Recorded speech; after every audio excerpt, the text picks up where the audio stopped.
السلام علیکم ورحمۃ اللہ وبرکاتہ۔ آج ایک انٹرسٹنگ مسئلے پہ انشاءاللہ گفتگو ہوگی۔ شہید کے حوالے سے شہید کا مقام کتنا ہے۔ امام احمد بن حنبل، امام شافعی رحمۃ اللہ تعالیٰ علیہ رحمہم اللہ اور امام ابو حنیفہ رحمۃ اللہ تعالیٰ علیہ کے ریلیٹڈ ہے۔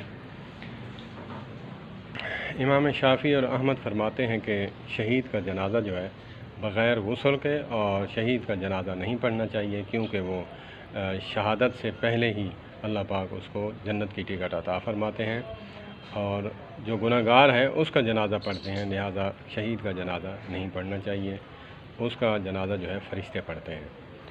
تو امام ابو حنیفہ رحمۃ اللہ تعالیٰ علیہ فرماتے ہیں سبحان اللہ، فرماتے ہیں کہ وہ بھی بات ٹھیک ہے آپ کی، لیکن جو ہے جنازہ تو پڑھنا ہے، لیکن اس میں جو ہے جس کے لیے پڑھا جا رہا ہے اس کی تو بخشش نہیں کروانی، لیکن جو جنازہ پڑھ رہے ہیں پڑھنے والوں کی اللہ پاک بخشش فرما دے اس کی برکت سے۔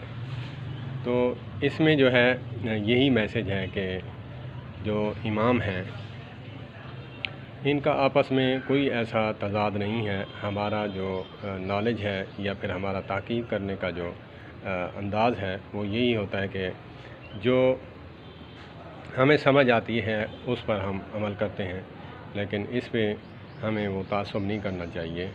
سبحان اللہ۔ امام